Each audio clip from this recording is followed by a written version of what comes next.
9 रामायण पाठ उत्तरकांड।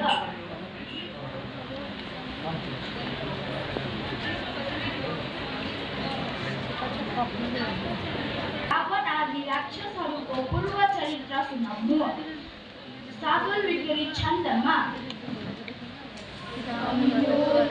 मुख देखि राज्य अभिषेक रामको सुनिथिन् जसै सो दिन पार्वतीले सदा शिवजीलाई लीला पछिका दशै पृथ्वीमा कति वर्ष राज्य हुन गयो लीला तहाँ गुण बया कसारी सिद्धराज छोरी रघुनाथ वैकुण्ठ धाममा गया शम्भु श्री रघुनाथका जति त छन् लीला कृपाले गरी आज्ञा आज हवसमा सुन्छु भगवान बिन्ती छ भाउ गरी यो बिन्ती जब शम्भुका चरणमा श्री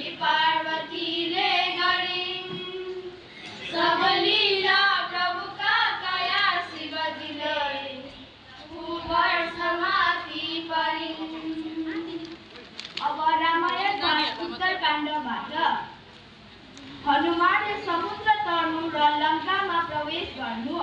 वसन्त तिलका छन्दमा दक्षिण तर्फ मुख गरिकन भुज बस्दा उपर नजर दियो लिखा दुई भाउ जस्ता सोझो गराइकन ढाकी तुल्या जसैता वायु शरीर हुन गया हनुमान कसैता।